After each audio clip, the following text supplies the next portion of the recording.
All right, I'm Dave Ratt, and today I'm going to do the first in a series of videos on soldering XLR cables.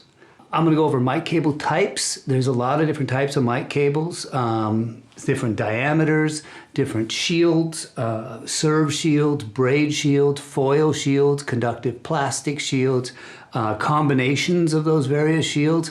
They each have different impacts on the protection from noise or reliability, durability, flexibility, longevity of the cable.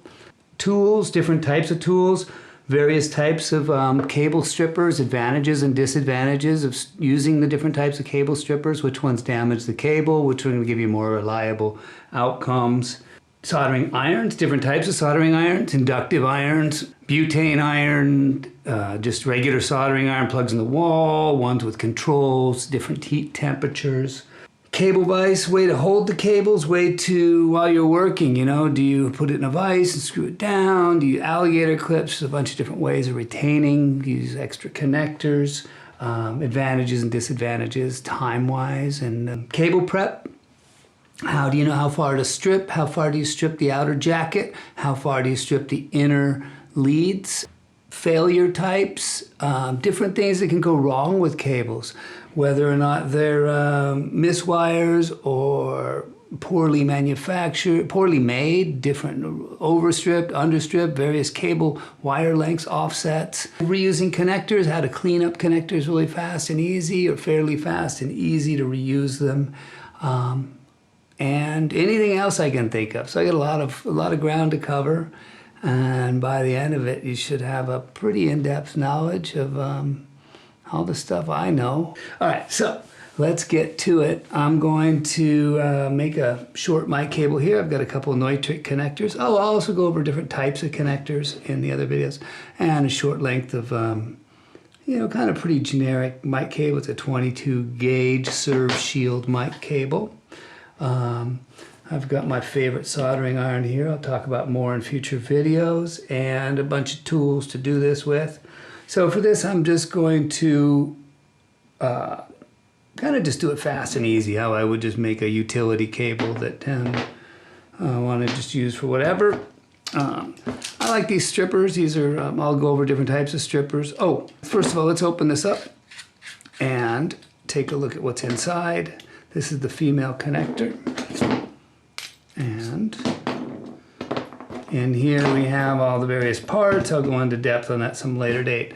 And we're going to make sure we put the strain relief on, because once you solder it on, you will need to unsolder it in order to put it on. This doesn't matter if it goes on now or later. I'll put it on now, but it's got a split in it, so it can go on afterwards. Shrink wrap and stuff. I'll talk about shrink wrap strategies as well in future videos.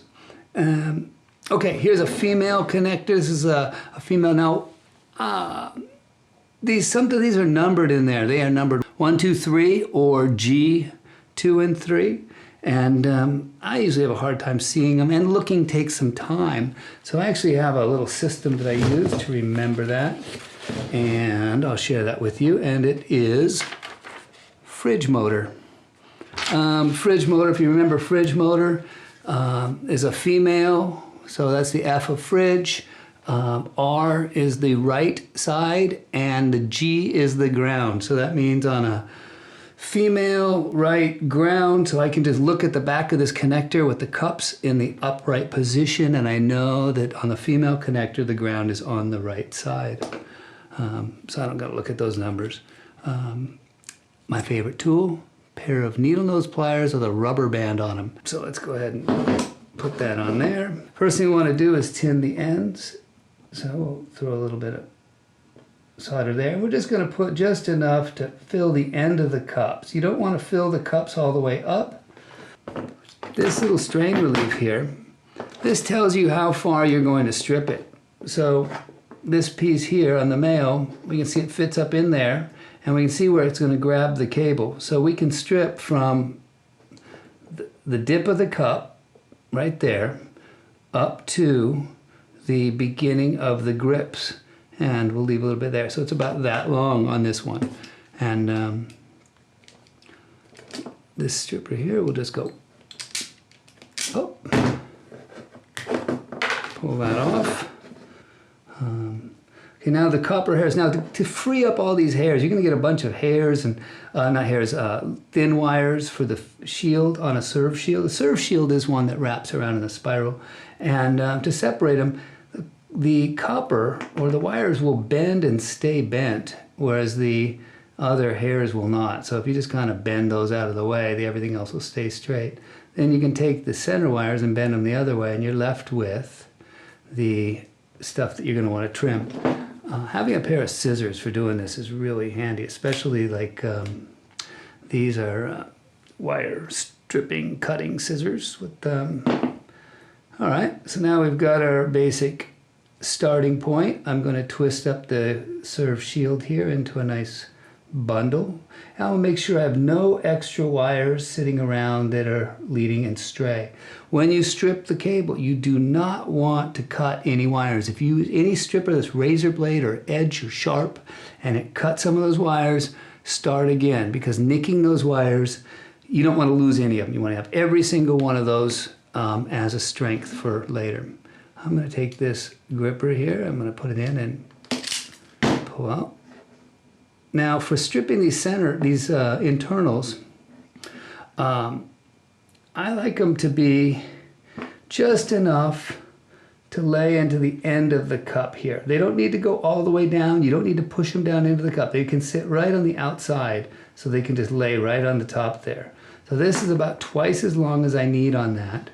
And what I'm going to do is I usually carry a little trash can, and I will trim all of these wires simultaneously down to the length that I want.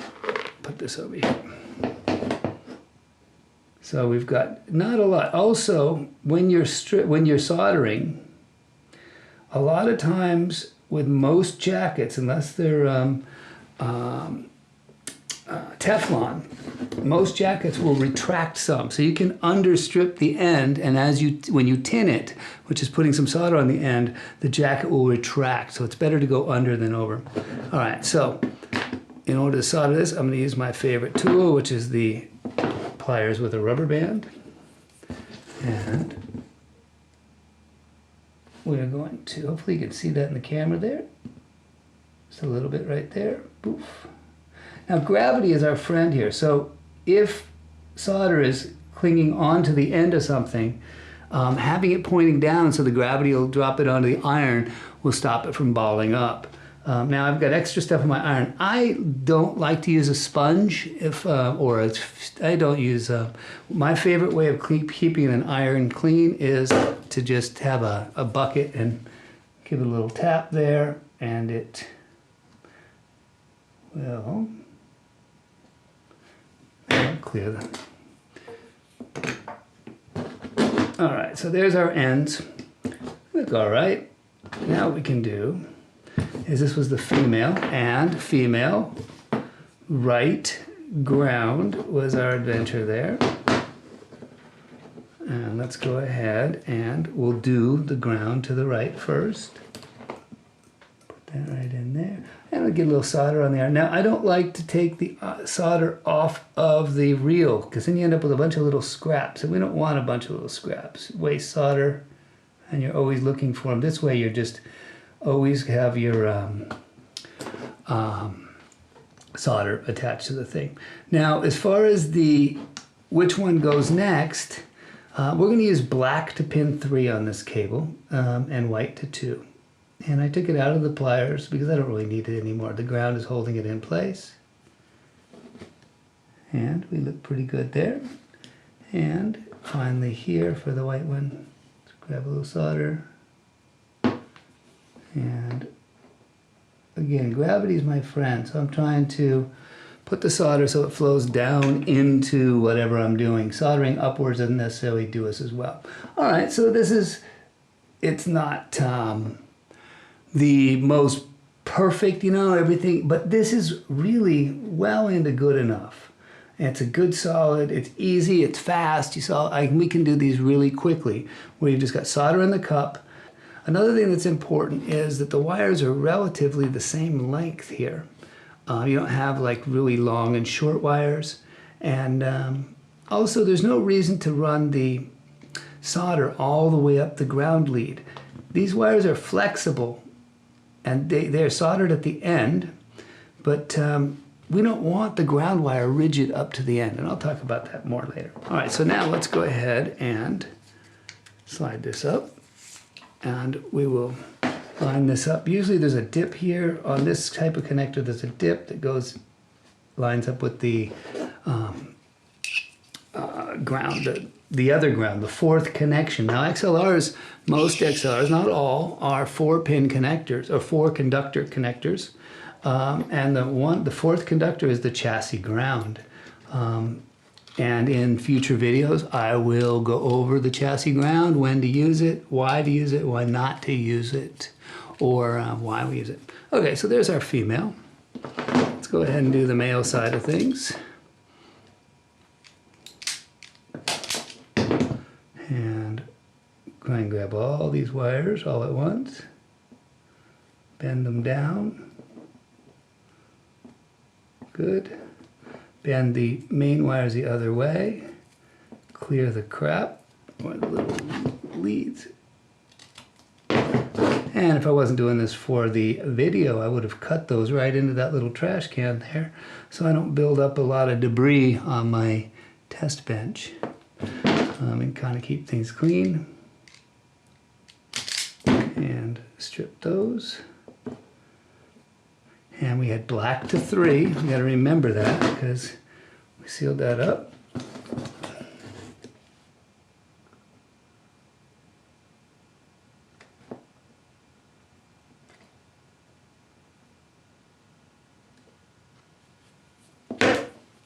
Clean it. Boom. Always remember to put your shells on. I like to put the shells on after it's tinned because otherwise you'd fray the wires when you're putting it on.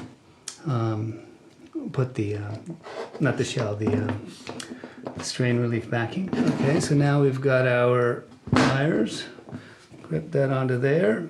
And we will tin the cups. And I'm laying the iron in at an angle here because I get a better contact than just using like the tip in from this angle. I'm kind of laying it in from the side. So I've just put little dabs in there of solder in the ends. Maybe you can see that.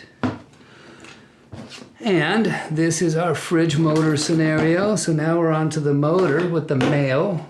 So the male, and then TO is pin 2, and R is to the right. So this is my right, pin 2 is the right, and we had white to 2. So let's go ahead and do that one first. We'll lay that in there. Hopefully you can see that.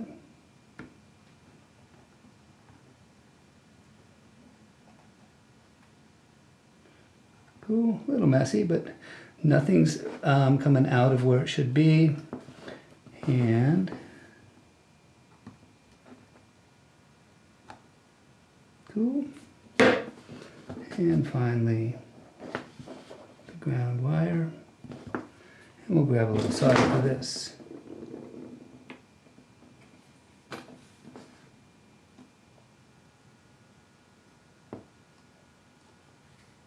Cool. All right. And again, nice setup there. No fray wires. I'm a little long on these leads, so now this shrunk back a bit. I'd prefer not to have this extra metal between the insulation and the solder cup. So the stripping was a little long. I probably should have trimmed that. But since this is covered in solder and it's not long enough to bend over and short together, even if I was to really twist this around, those two would not be able to touch. I'm going to let it go as, and it's a short cable, and it's, I'll talk more about different usages and durabilities of cables and why we would terminate them differently. Cool, let's throw this on here, and we're going to line it up with its little key slot there that it fits in. All right, we got ourselves a nice cable. Now, boom. now we want to test it. So one way of testing is to get a meter out, put this on the beep, and go from pin 3 to 3, and we're good. And then there to there, and here to here. Now, if you really want to test it, though, it's not just whether it's conductive. You want to make sure that pin, it only connects to and not the other two. And this one only connects to 3 and not the other two. And this only connects and not the other two. So we're checking every possibility. Another way to check it is, and what I prefer, is the XLR sniffer sender. This is Sound Tools product designed a while back, and you plug it in and that tells you got power, and this tells you A, B, and C. It tells you every possible connection, and it checks every possible short, every possible open circuit, everything that could possibly go wrong with the cable, and you can move it around and see if anything is intermittent while doing it, and make sure none of the lights flash.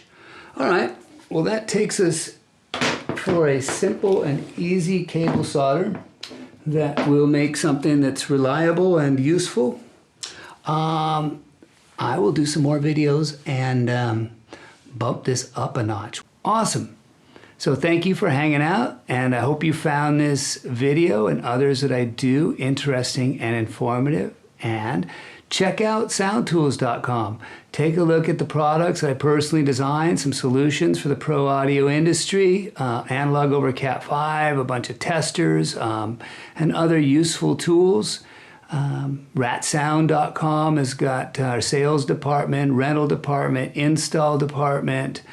We sell a wide variety of pro audio and AV gear. We do installations, small to large, and we do rentals for everything as small as local clubs and backyard parties, all the way up to Coachella Festival and artists like Pearl Jam, Jack Johnson, Blink-182.